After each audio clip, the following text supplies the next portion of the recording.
Welcome to The Mountain Gardener with your host, Ken Lane. Gardening can be challenging, but with Ken's tips, tricks, and local advice, you'll reap huge rewards. Now welcome your host, Ken Lane. And welcome to The Mountain Gardener. This is your host, Ken Lane. We're here every week talking about the landscapes of northern Arizona, and the weather has just turned beautiful. I mean, I can't believe this week I was working in the nursery. We had a whole huge pottery load come in. And so I'm schlepping pottery around, which is very physical, very heavy. These are outdoor pots. Some of them you could bury a body in. Some of them are big to the little houseplant size. And so you get worked up. And I was working in a t-shirt the whole week. It's just like, this should not be. It's January. But it's just, that's the way the mountains are. It gets really nice, and then next week it'll snow. You just never know. In fact, I'm hoping that we get another good, deep, cold snap. That will help the plants. Right now, if it stays the way we are, which this is actually what they're predicting, it'll be warmer than normal winter. It'll break early. That's when spring will break early. That's what they're predicting, if you believe the long-range weatherman, which sometimes I do. Sometimes I don't, but it's better than last year. Remember last year, it was just snowing. It was so miserable. It was so wet, so much snow that we had to shovel. This year, not so much. But we do need a nice cold snap. It's not about the moisture, although that's always good for the health of the forest and your landscape. But the cold, it has not been very cold, so the insects will be worse this year. The gophers will be worse. The javelina, that cold, we need that cold to thin the vermin, thin the pests, thin the insects, so that we have less issues coming up at us. We can compensate for those if it doesn't. But boy, I was out hiking this week. Oh, so nice. Oh, it's just beautiful. There's a little bit of snow on the north side of the hills, but you're packing light. You could hike all day long and not work up too much of a sweat. It was just really nice this week. And so that's why we live in northern Arizona. I'm noticing that your landscape is starting to wake up this week. We have one of the hardiest of the camellias. A camellia, generally, for you Californians, you West Coast folks, you know that camellias are just beautiful. They got camellia gardens. They have camellia societies. Well, camellias don't grow in Arizona very well, at least in the high country, but there's one variety that does, and it started to bloom this week. It's in not full bloom, so it's got some flowers. It's not cracking color. I mean, it's got flowers in bloom. I mean, it's an evergreen shrub called Ice Princess Camellia. It goes down to minus 10 degrees. Most camellias, they only go down to 20 degrees, maybe if that, 30 degrees, and then they die. This one goes down to minus 10 degrees. So it works up at the higher elevations. It's a shrub, not a tree. Gets up to maybe head high or so. It's beautiful, glossy green leaves. But the flowers on them are the size of, way bigger than silver dollars, a little smaller than your hand. Kind of the size of the palm of your hand. That's the size of the flowers. Comes in red and white, basically. But they opened up this week. I noticed we've got native manzanita. They started to bloom this week, which is early. Usually that's 2-3 weeks. Usually this happens in February. Well, here it is in January. This is starting to happen. So the season looks like, if it keeps on its current trend, will start early. And so your fruit trees, your evergreens, everything will start early. And that's okay. That's normal for plants. I just hope we get another storm, a cold front. Just one would do, just to slow things down, and then mainly to kill off the bark beetle and the thrips and the aphids and the bugs that start coming at us. And then javelina and the pack rats and the gophers. And gophers have already started. So we're having customers come in going, Ken, what do I do? They're already eating my gardens up. They're already underneath the fruit trees. They're already eating the wildflowers. What do I do? Well, let's show you. There's 3 things. There's either gas, and that doesn't work. There's traps. That's what your grandparents did. They're hard to work with, but they work. And then there's the zinc-based poisons, basically, put under the ground in the run.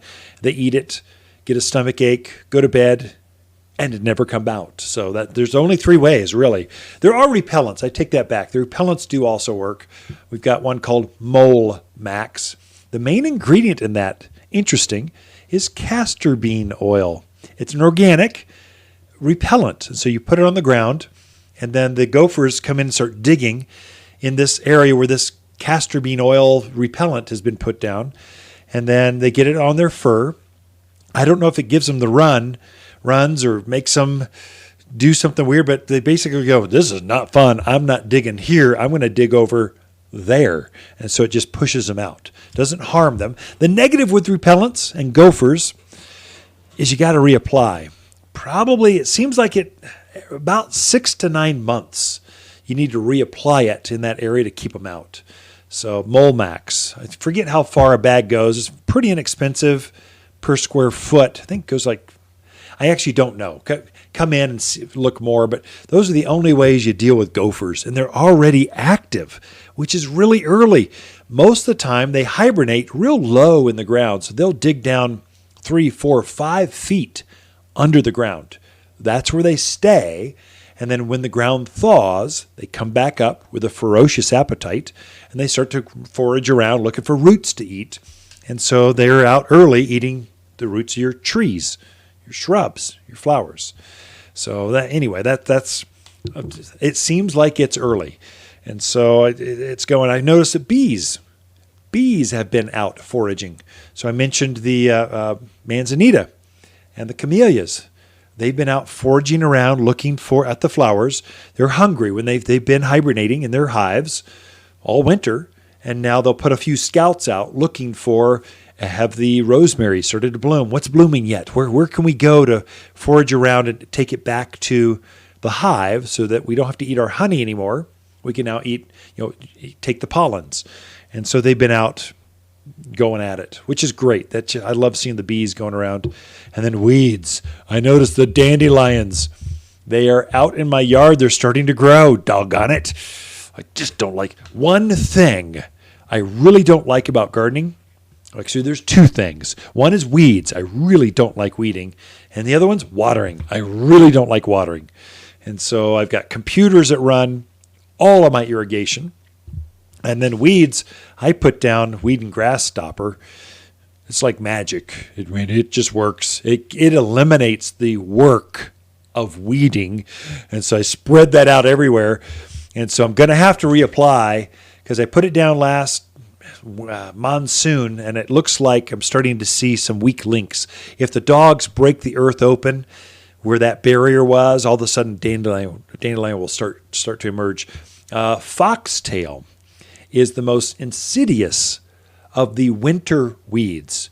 It's a real pretty grass, grows up maybe just above ankle high, and it looks innocent. And then it puts this burr on called a foxtail. That's the seed. And so it will burrow through your sock. It'll try to go through your ankle and come out the other side. I mean, dogs get them in their eyes, their nostrils, their ears. It's just real. If you've got pets, they're almost dangerous. And so that is an annual weed. It only comes back by the seed. It never comes back by the roots. And so if you can put a weed and grass stopper down as a barrier over that part of the garden or that rock lawn or around those trees, the fence line, wherever, you will not have the goat heads or foxtails or the dandelions coming back at you. And so, but it's important to put it down before they show up. It's not a weed killer. It's a seed killer. And so we've got 2 here. One's called Weed Beater Ultra.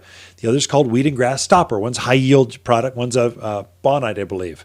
And we sell 2 varieties. One's cheaper, and the other one, the bonite's a little better. It's twice the strength actually for like $5 more. I mean, that's the one I use. But retail's driven by price points, and so one's under $30, one's $35, I think, or something like that. Don't quote me on that, but there's a method to our logic.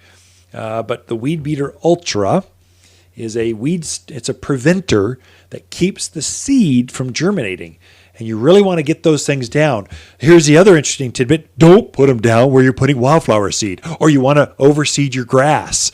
So it keeps all seed. It's indiscriminate, but it's really good at keeping the weeds at bay. And you're gonna be overrun by dandelions and foxtail if this weather keeps going. It could be a bad weed year.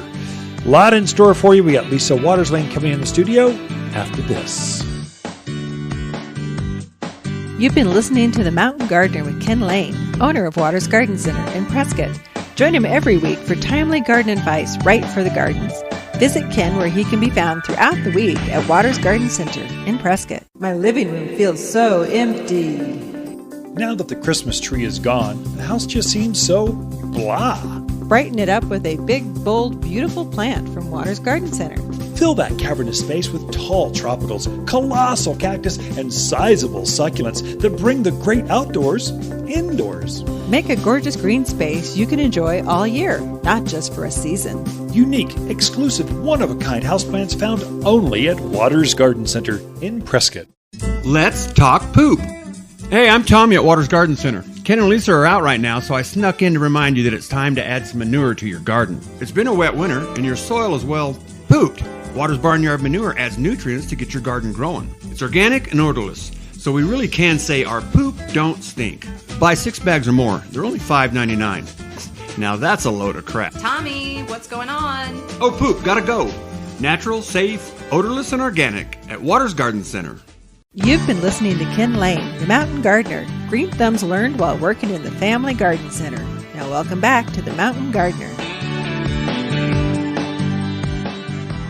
And we are back in the studio with Lisa Waterslane. She comes each week with your garden questions. Just what are your neighbors talking about? And have you noticed, babe, that gardeners are in? They're shopping seed. They're planning. They're not quite buying, but they're thinking. Oh man, they are like in droves. It's Yes. Actually the sales are up for January. I mean, they're buying, but I think it's more the plan mode than it is we're ready to purchase, pull the trigger. Privacy screens.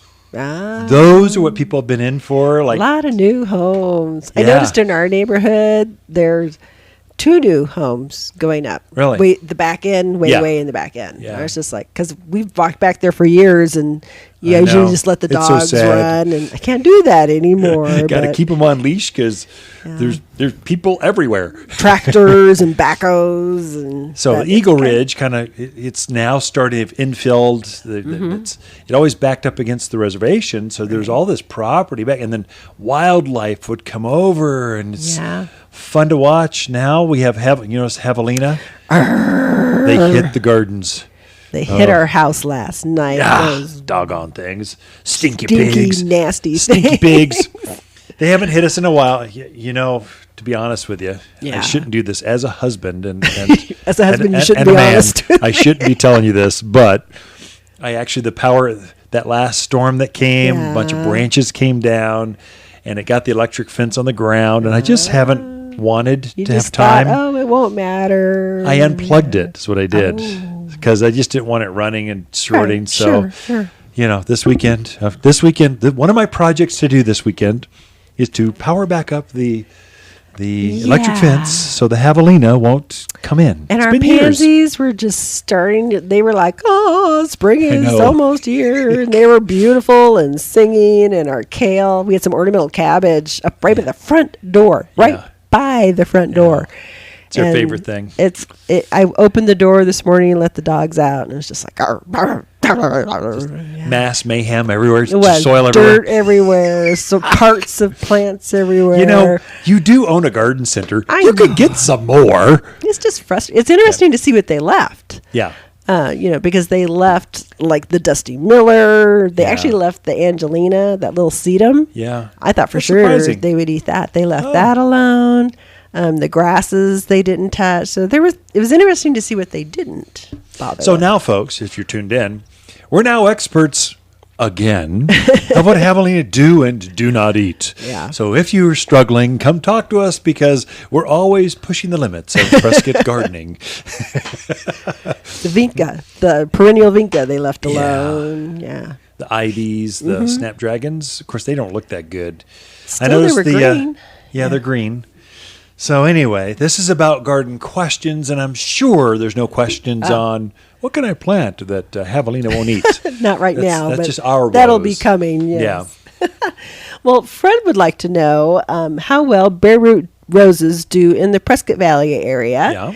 and when should they be planted? Sure. So you're starting to see bare root show up. You'll see them at the box stores everywhere else, and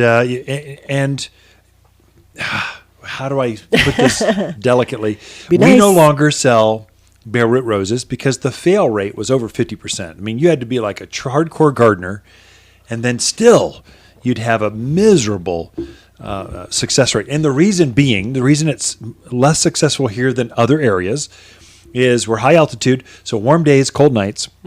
It messes with the canes, and then also we're extremely dry. And so the buds that are underneath the bark of that cane of the new rose just can never quite, that bark dries out, the bud can't get through, and that's the real reason that they struggle. And so we used to tell folks, mulch up, build a cage around each new bare root rose, mulch it up and keep it moist, and then when you think it's starting to erupt with new growth, then pull that off. It was just a process. Right. You are far, far, far better off planting last year's rose. So we potted up our bare roots last year. They're now rooting out. They're fully rooted. And we'll start bringing those in next month, middle of February. I think it's about the 1st of Is February. it? Okay, we start bringing them in February. How about that? That's where go to the experts that There you know. Lisa takes care of all that. Cheryl takes care of all that more than I do. And then we'll have like 1,000 roses show up right after the frost is done. So the end of April, we'll kind of risk it bringing that front side, and then we'll have, and all of those roses will be in full bloom all at once. You'll know they're here because the entire front parking lot is nothing but roses.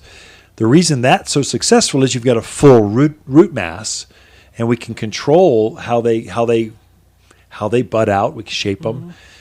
So it's just better off to go that. You'll have more success, less frustration. Right.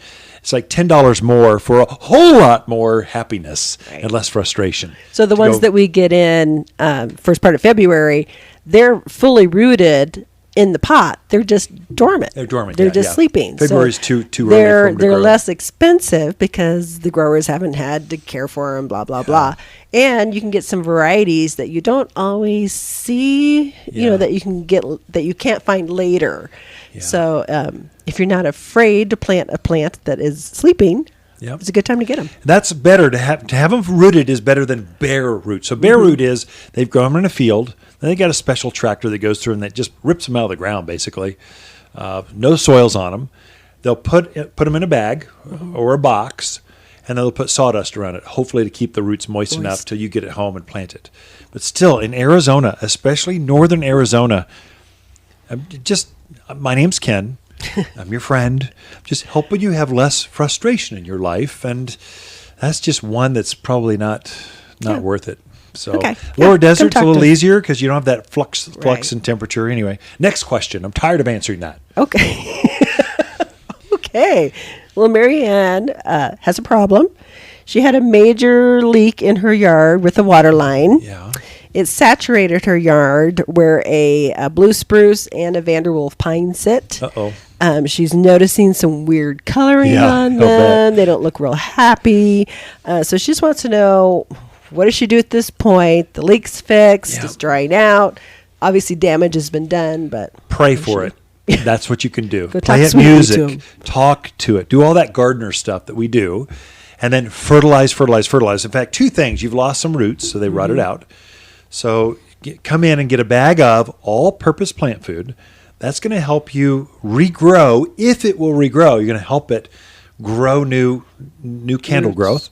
So you have to grow your way out of that color. And then second, get a bag of soil activator. That is going to help it reroot. It's humic acid. So put humic acid on and then give it to grow more roots, and then give it the all-purpose food to help it flush new growth.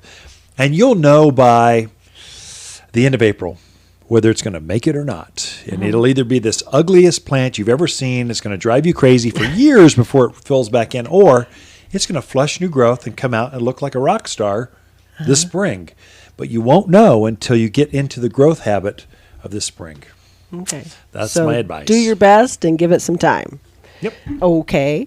Sherry is in a new home that has raised beds. There's lots of soil in the beds. She says it looks good, but she wants to know, is there any specific amendments she should add for this area? So that's a new post on our blog. If you want to really look at that, go to watersgardencenter.com. At the top, it says blog. Just hit that, and it's right at the top. Okay. It's how to amend soils. Mm-hmm. Really what it comes down to is a 2-inch layer of organic something or other. Manure this is when they use manure. We have a deodorized manure. It's composted longer so it doesn't stink and it's not slimy. Put a 2-inch layer of that, till it down to 1 shovel's depth, and ready to plant. While you're doing that, though, add some extra amendments like the fertilizers. Take advantage of, while you're turning the soil, put some all-purpose plant food again down. Some bone meal. It depends. That's where come in and talk to us. We can get you the right recipe for that. For vegetables are different than flowers. It's different than berries. It's different than, we can really hone you in on that. But for us, 2-inch layer of manure, all-purpose food. We put in some gypsum, and we're going to plant here in about 3-4 weeks and put our lettuce and kale and cabbage and all those early seasons things and start planting. So great question. Go to the blog, watersgardencenter.com. Blog button at the top. You're listening to Ken Lane, a.k.a. the Mountain Gardener. Cool. Ken Great can be found questions this throughout week, the folks. week. So we'll be at right back. Prescott Ken at and Waters Lisa Garden Lane Center. and Listen the each Mountain week as he Gardeners. answers timely garden questions unique to mountain gardens. If life is a bowl of cherries, why not make them the biggest, sweetest cherries ever? Waters Garden Center is super excited to introduce our new organic fruit and vegetable plant food. This fertilizer has the bonus of added calcium that gives fruit trees and veggies an extra boost to produce healthy, abundant crops. Feed your plants now to help them thrive and grow more fruits than ever. And just $27 for a 20-pound bag. Safe, natural, organic fruit and vegetable plant food only at Waters Garden Center. As the days get longer and brighter, houseplants can struggle and scorch, but we have the solution. At Waters, we've organized our houseplants from A to Z for the brightest of sunny locations, many even bloom. With experts that know plants and how to make them grow.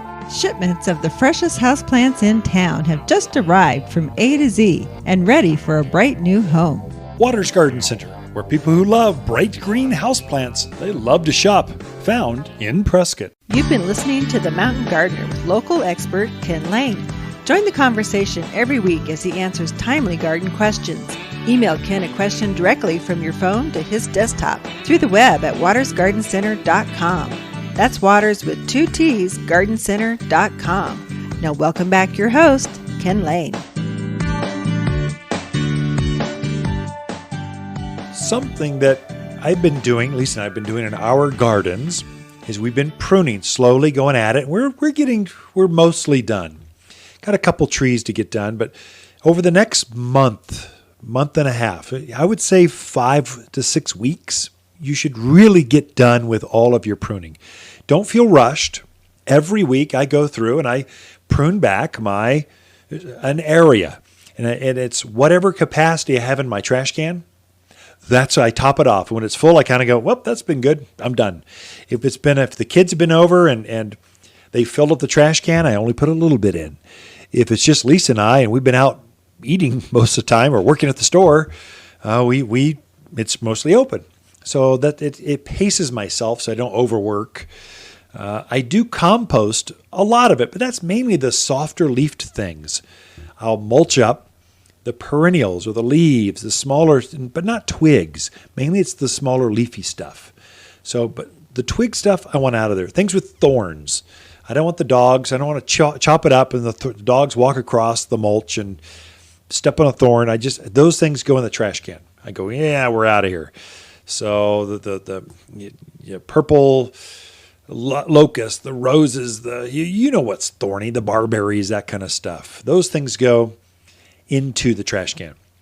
I can say I was pruning back a few of my ground cover roses, my real low growing roses. They're much more robust than a hybrid tea or floribunda, your showy roses. I was pruning some of those back, and I had an old pair of gloves. I can tell you, this is when it's really important to have a good pair of leather gloves. I had a few blood It kind of went through the tiny gloves I had, thin gloves, comfortable. I could feel things and make things work. But I finally went, okay, you guys wait. I'll prune you later, and got my real gloves out. They actually make rose gloves. They have real long, they come up at your elbows. So you can really reach in there and kind of go. I find I don't need that much glove to prune my roses. It's mainly for big grandifloras, great big climbing roses. Yeah, you might, but I'm more delicate when I'm pruning than that. And so I basically loppers. A longer handled kind of tool is better than a short handled tool when you're pruning pokey things or a large branch or a hardwood like oaks. Getting loppers out are much easier than actual pruners. I do have ordered, this is new, I have some battery-operated hydraulic kind of pruners coming. I have not got them. I'll give you a report on them. They might be terrible or they might be good. I don't know. I'll let you know, but they're on their way. Some new, I'm always trying to try new kind of, I'm hoping they really work so I can come to the garden center and I touch virtually every tree and shrub that we have. I shape them so that they grow in the right shape so customers don't have to worry, will it be an ugly tree? It's already got the form to it. You can see the structure of the plant, the scaffolding on those fruit trees or on that shade tree. They're already large enough, mature enough, and I've touched them where they start to look like something. I'm hoping those new electric assisted type of pruners will really help me with that because you're pruning 1,000 trees. I get some tennis elbow sometimes. It really starts to wear on me. So I'm still recovering from the fall pruning. And I got spring right around the corner. And so I'm hoping that's really going to play out well. I'll give you a report on how it really works or doesn't work. If it bites, I'll tell you, don't. It's way too early. Don't be an early adopter for this kind of technology. It's not worth it. But it looks promising. I have a lot of battery-operated tools, but no pruners yet. I just have really good steel on my Felco pruners, but I haven't had power assist, which I'm thinking I'm hoping it's going to be the greatest thing ever. So prune things out, but take your time. Don't feel like you have to get all your pruning done. Just pick a nice day and go out and go, I feel like doing this, or just fill the pruning, the trash can up or your pruning bin up or however you're gathering up those pruning branches. And when you're done, go, that's good enough for today. I think I'll go in and have a cup of tea. That's good. So you got some time. Watch. Be careful. Do not prune your lilacs, your forsythia, your flowering quince, your azaleas, your rhododendrons. Wait on those things. Let them bloom first, then you prune. So it's bloom and then prune. Early spring bloomers, you let them bloom first, then you prune them back. And they'll be fully leafed. It's okay. But if you prune them now, it's not going to hurt them, but you'll prune all the flowers off. And you planted this beautiful sensation lilac with this variegated purple and white flower for the fragrance. It just fills the entire patio up. You planted this for the fragrance and the flower. Enjoy it. Then go ahead and prune it back. So many mistakes I see where folks prune back everything. Go, my lilac never blooms. Well, that's why. You're pruning it the wrong time. Got a lot in store for you. Be right back after this important message. The Mountain Gardener, your source for timely garden advice right for higher elevations. Guaranteed to make a difference in your yard this season. Hi, Lisa here with the plants of the week and our Arizona Gold Euonymus. An excellent choice for colored hedges and as tough as they come. This evergreen displays bold gold, head-high foliage that grows even thicker when sheared. A single shrub makes a bold statement for just $27. But in rows, they make excellent visual and sound barriers. Waters Garden Center, 1815 Iron Springs Road in Prescott, where people who love bold gold hedges, they love to shop. Hi, Ken here with the plants of the week and our red clusterberry cotoneaster. Stunning white flowers cover the shrub in spring, then form red berries. A large evergreen that is tough, easy to grow, and tolerates poor soil. So thick when sheared, it's the perfect privacy for hot tubs, secluded entertainment areas, and prying eyes for just $39. Waters Garden Center, 1815 Iron Springs Road in Prescott, where people who love red-berried cotoneaster, they love to shop. You're listening to The Mountain Gardener with local expert Ken Lane. Mountain gardening is very rewarding, with a few of Ken's tips, tricks, and garden shortcuts sure to turn your thumbs even greener. Now welcome back to The Mountain Gardener. And we are back with Ken and Lisa Lane and the Mountain Gardeners. This segment we give to Lisa just to share her thoughts on gardening, just to get a different perspective, so it's not 1 hour straight of Ken Lane, the Mountain Gardener. We talk about pest, death, and pestilence in the gardens, bugs, tomatoes, lawns. It's nice to get a different perspective sometimes. Sure. Welcome back, Lisa. Thank you. So you feeling better? You've been hacking up along like all week. So she got the flu and then got better. I felt like got it Monty again. Python, where they bring out your dead. Bring out your... I'm not dead yet. It was bad. It was pretty he bad. died this week. No. Yeah, one of the Monty Python, I forget which character, but one of them. I'll look at Really? that. I'm not trying to spread rumors or whatever, but one of the Monty Python cast just died at 77 or something. I saw that in my news feed It's too bad. yesterday, I think. Or Yeah. maybe yesterday. Yeah, our whole family's kind of a Monty Python. We are. We like, That's what does that say about our family? We're kind of warped. We love really interesting out there English humor. I don't know what that means, but it's kind of funny because as a family, we'll get off on a riff, and if anybody's visiting with us, they just look at us like, we what is go wrong into with character. those people? Especially if they've never seen Monty Python. Yeah. We're dating ourselves alone. True. But it's Very good, true. clean, I don't know about fun. It's good. not dirty. It's not clean language. Let's put it that way. Okay, So- I'll go with that. Okay. Listeners they're done with this. If they haven't changed the channel I'll already. bet most of our listeners know Monty Python. They're our age. Oh. No, but it's British humor. British humor. So we should go to Britain sometime and just Walk go to a around comedy and club go, in "Shrubbery, London. Let us see your shrubbery. Yeah. Yeah. The Irish are good with stories. Yes. I don't remember comedy. But I anyway. think I don't know. We'll start offending everyone from the I'm UK sure we can if do we go that. down that path very far. We apologize. We don't know what we're talking about. What this segment's about gardening, though, and you've got something for us. You're going to inspire the very gardener within to get out there and just go, toil in the soil. Ooh, you're a poet. Yeah, I didn't even know it. My feet Yep. show it. They're long fellows. Actually, they're wide fellows. Don't tell people that. Anyways, I thought we would talk about wildflowers and native grasses because we are coming upon that time of year when it's an excellent time to be thinking about where you want to put them and get them out. Ideal time. I mean, it is the perfect time. It's the best time. A lot to of put them, wildflowers out. they need that. The hulls of those seeds need that freezing and that thawing in order to crack. I'm sure that's not true crack. I'm sure it's what's Bust? the correct term, dear? I don't know. You're the garden guy. Scarify, Okay. I think, actually. Okay, I'll go with that. Yeah. To scarify the Yeah, outer that's hull right. of the seed so that it germinates properly. Because Yeah. if they don't get that and they don't have that crack to help them germinate, they're just going to sit there. That, behind the studio here, if you've walked out in the backyard right there, it's No. the soil is real light and fluffy.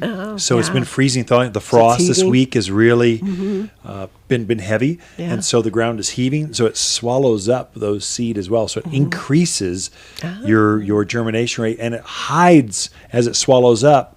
the birds hides and- the seed from birds and mice and just stuff that are roaming around. Last thing you want to do is put out the world's most expensive bird seed. Definitely.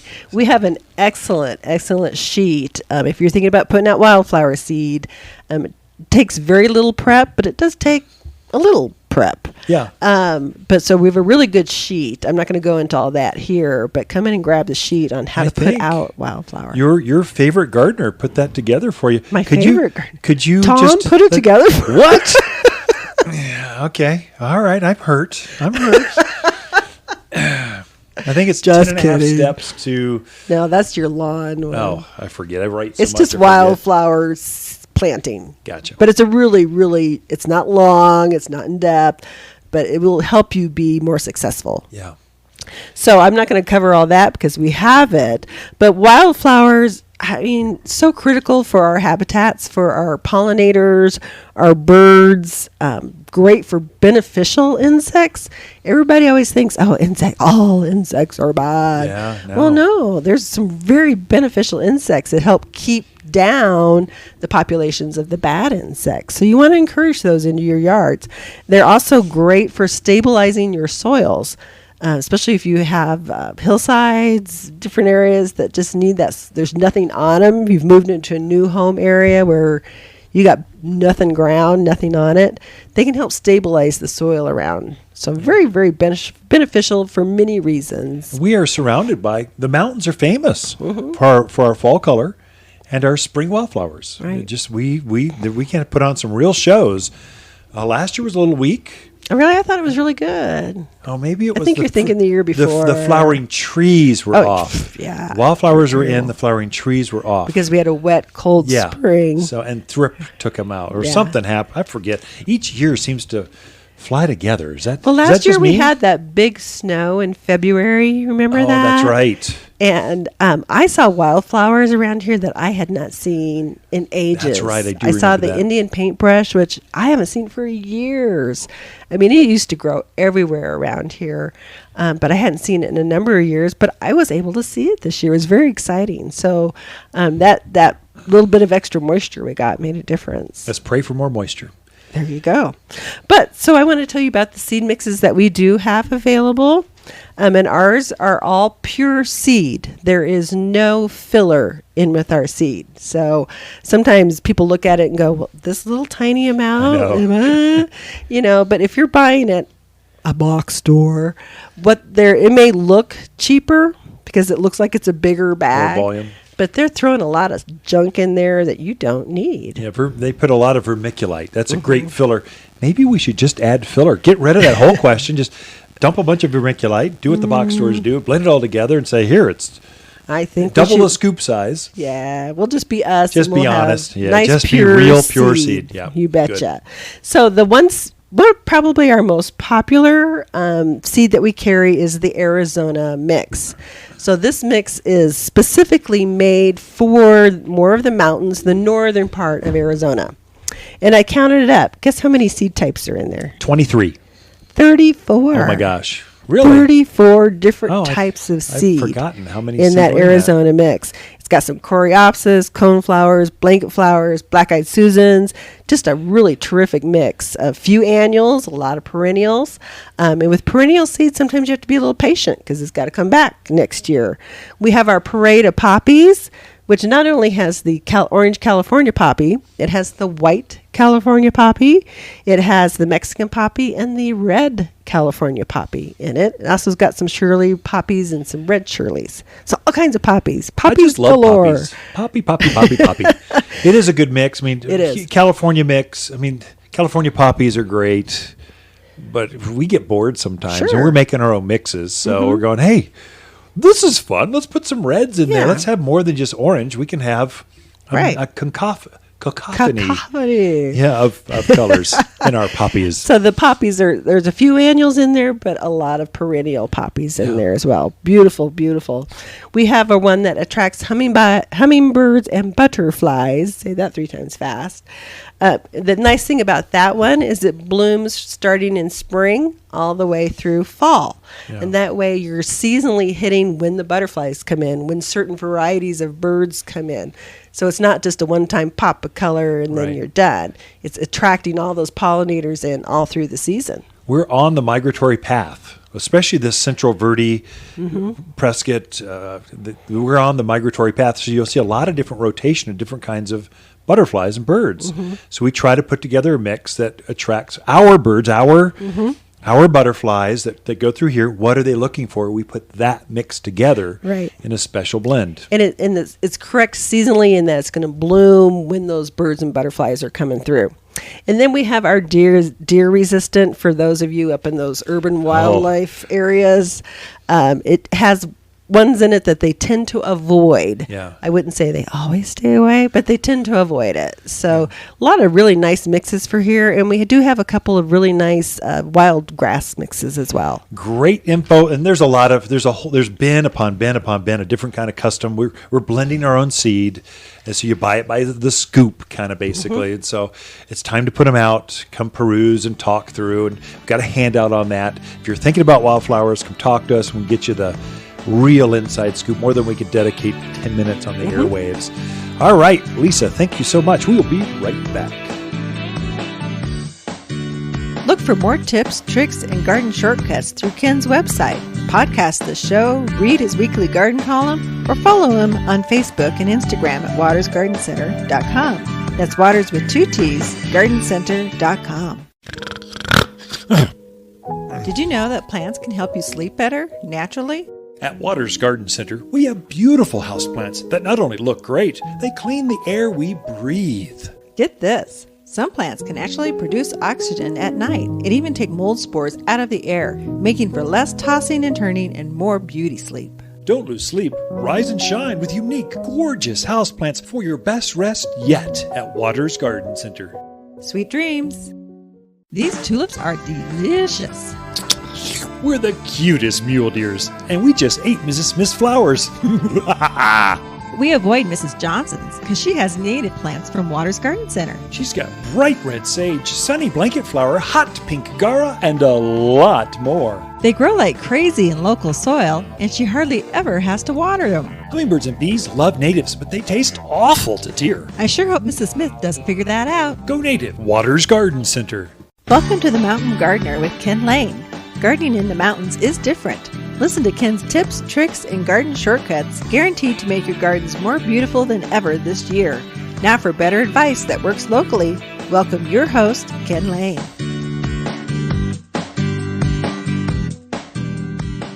Okay, so I wrote a blog post that was on eggshells. It's called 6 Genius Uses for Eggshells in the Garden.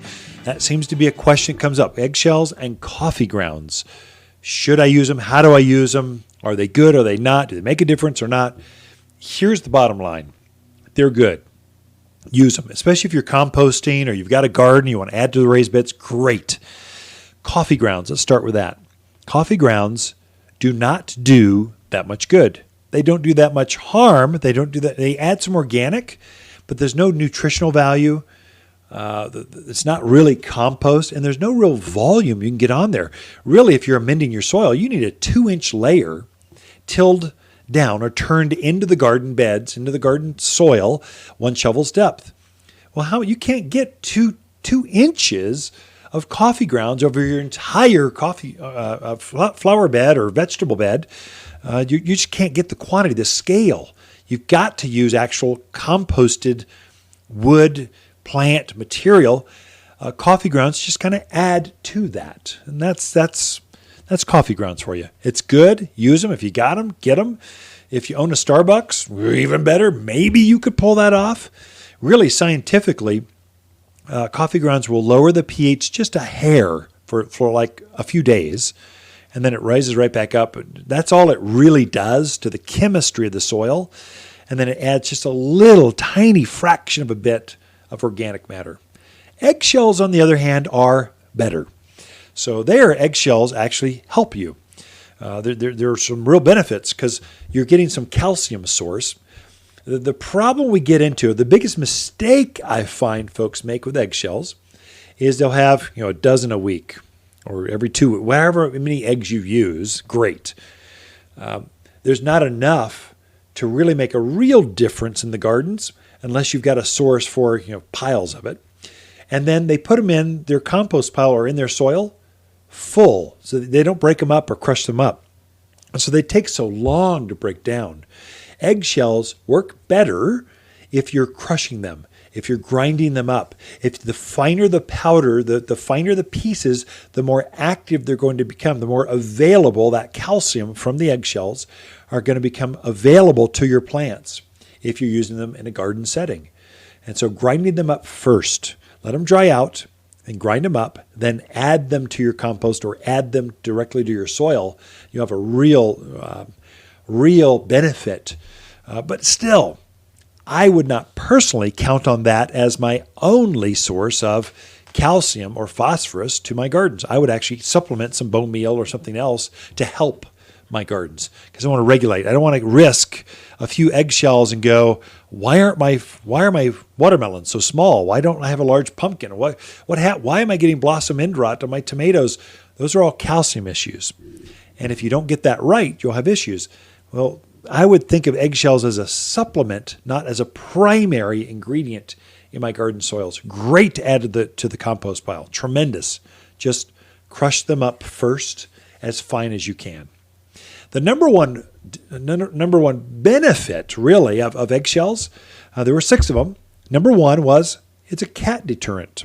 So if you grind these up and then spread them around an area where cats seem to be defecating or hanging out or causing problems, they really don't like the smell of eggs. And so they'll go, ugh, this is nasty. What just happened? Who just went here? I'm not going here. I'm going to go over the neighbor's. I'm going to go underneath the neighbor's deck. And I'm going to go there because that's easier. So it becomes a deterrent. So another repellent aspect of that would be deer.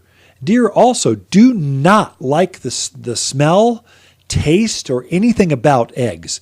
That rotten smell or that egg smell, there's a chemical in there. They don't like it. So it has a way of, if you sprinkle those eggshells around, they'll kind of go, oh, I don't like that. Or sprinkle around a plant they seem to be really active on.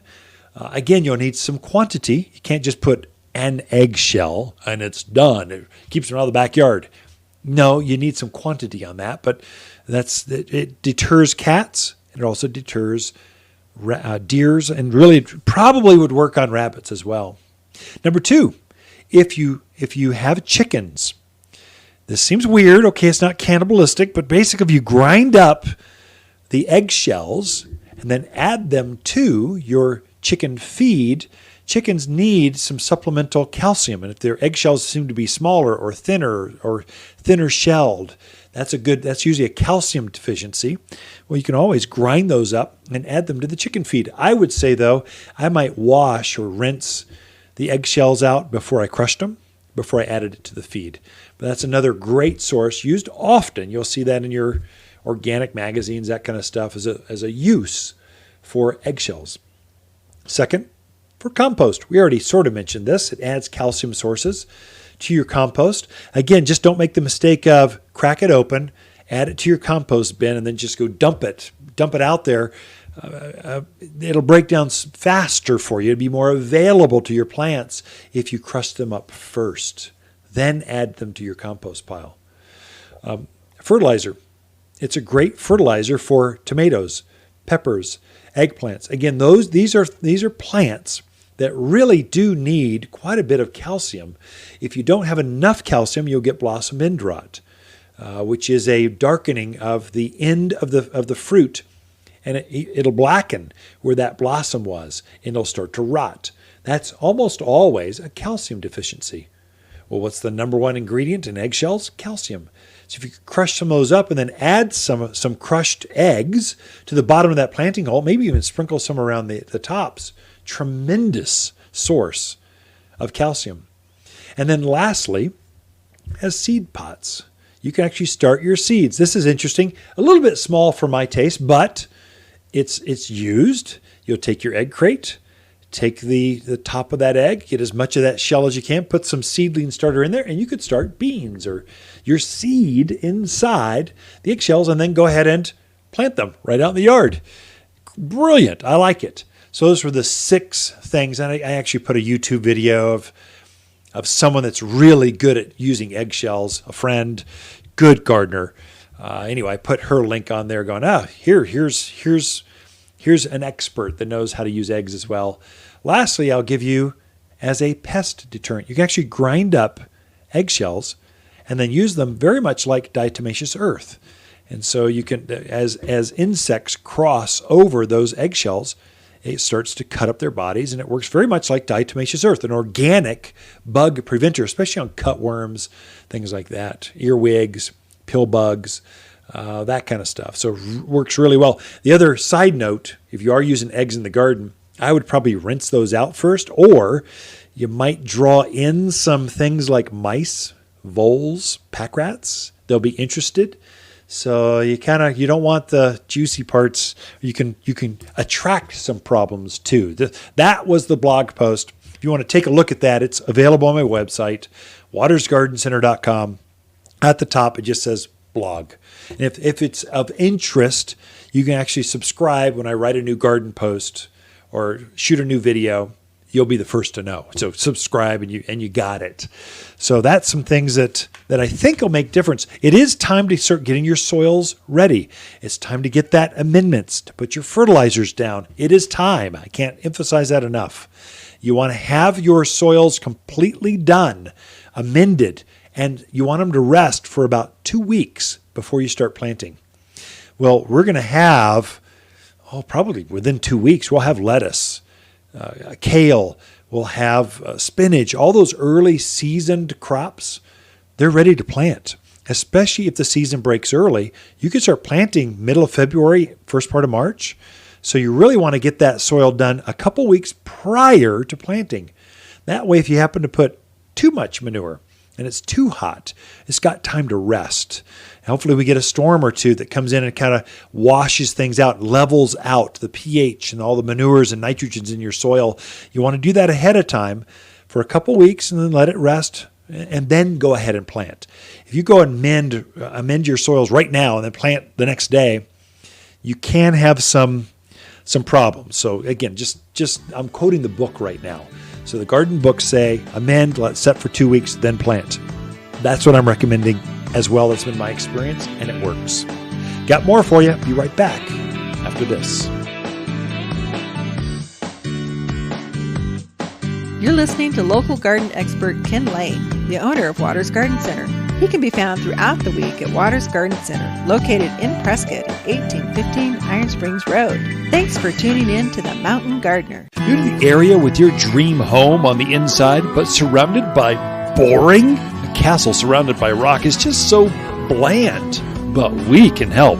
At Waters, we have a team of plant experts ready to dress up and decorate even the most boring of landscapes with something fresh, new, and evergreen. Plus, we deliver and plant for you. Designer plants with the experts to help you beautify your new abode. Waters Garden Center, 1815 Iron Springs Road in Prescott. If life is a bowl of cherries, why not make them the biggest, sweetest cherries ever? Waters Garden Center is super excited to introduce our new organic fruit and vegetable plant food. This fertilizer has the bonus of added calcium that gives fruit trees and veggies an extra boost to produce healthy, abundant crops. Feed your plants now to help them thrive and grow more fruits than ever. And just $27 for a 20-pound bag. Safe, natural, organic fruit and vegetable plant food only at Waters Garden Center. You've tuned in to The Mountain Gardener with local garden expert Ken Lane.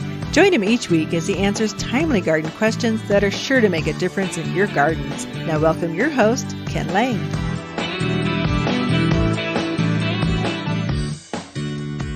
So we were moving a bunch of pine and spruce, setting up a new section. We've got a whole privacy screen section. That seems to be a theme that's very popular. And so we're trying to expand this. So we know trees better than anyone. So we're trying to go from small to tall. And these work best. They get up to about 10 foot high or 15 foot high or 25 foot. And we were moving the pine and the spruce, which are some of the longest lived, largest of the plants. And the buds are ginormous. Now, what you're looking for when you walk the yard and you're looking at your pine and your spruce, you want to look at the end of the branch. And you want to see a little button at the end, a little nodule at the end, and that's where the new growth is going to come. You want that when it finally breaks in the spring and it starts to elongate, you want that to be as long as possible. You want as much growth as you can get because you only get one shot at growth with evergreens, most evergreens. So especially pine, spruce, fir, those kind of guys. You want that to be as large as possible. That's why you fertilize in the fall and at the new year is so you can maximize the bud growth on your evergreens. So when they do break in, usually in March, first part of April, they'll start to elongate, and whatever that locks in, usually it's anywhere from 6 to 12, maybe 18 inches for like Austrian pine, your Deodar cedars. Now you want as much as you can get, and then before summer hits, it's pretty much locks in. The wax coating tends to firm up, and so it becomes much more robust, more drought hardy, and then it stays like that until the following spring. And so you really want to see that. If you don't see that, or if you're not sure, take a picture, bring it into the garden center. We can go, oh, that's healthy, or no, we got problems.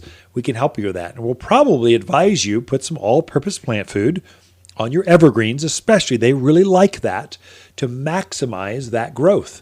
If you haven't done that, or if it's a new place, you just moved in, you're remodeling, but these evergreens look a little off color, you just want them to be their best for next spring, come in, talk to us, going, Ken was talking about something on the radio about a fertilizer for evergreens. We'll go, yeah, it's the 744 all-purpose. Here it is. Sprinkle that on, pray for snow, and that'll help you, or rain, or water it in. Just get it on there. The plants will pick it up. We go over a lot of this kind of stuff in our weekly garden classes. Every Saturday at 9:30, we have a free garden class, and we're having on average 30 to 40 people show up. It's early. Normally we have high teens, 20, but again, the weather's been nice. People's heads, they're into gardening, they're planning, they're getting ready, and so they're wanting to know how to garden. And so today, this week, this Saturday, the 25th, was how to plant wildflowers, what are the best mixes, and how do you do it. So the process. And it's pretty easy. We've got free handouts next week. The first, February 1, is how to prep your soils, how to get your winter soils, how to prep your vegetables, your flowers. What's the process? What are the best minerals? That's next Saturday at 9:30 here at Waters Garden Center. On the 8th, February 8th at 9:30, we've got mountain fruit trees and the heavy harvest. How do you get the most fruits, berries, grapes, brambles out of your gardens? And then the 15th, gardening for newcomers. That entire list is at watersgardencenter.com. At the very top, you'll see classes. Just press the classes button. The whole list, the whole spring season's right there. So it flips a little bit, I think in March, with our 58th spring open house. We're going to Thursday, or is it Friday? No, Friday's at 3. We're going to switch it up a little bit because the facility just can't take on 100 students. Fills up the parking lot. We don't have enough room. And so we are changing things a little bit then. But take a look at the entire class schedule. We want you to be a better gardener. That's why we put on these radio shows. That's why we put on garden columns, podcasts. That's why we're doing all this, so you can be more successful in your own backyard. My living room feels so empty. Now that the Christmas tree is gone, the house just seems so blah. Brighten it up with a big, bold, beautiful plant from Waters Garden Center. Fill that cavernous space with tall tropicals, colossal cactus, and sizable succulents that bring the great outdoors indoors. Make a gorgeous green space you can enjoy all year, not just for a season. Unique, exclusive, one-of-a-kind houseplants found only at Waters Garden Center in Prescott. If you want a more fruitful garden, increased success in your landscape that just feels better, then tune in every week to The Mountain Gardener. Years of tips, tricks, and garden shortcuts are guaranteed to make your gardens nicer than ever. Listen to this podcast or read Ken's weekly garden column by visiting watersgardencenter.com. That's Waters with 2 T's, gardencenter.com. Thanks for tuning in.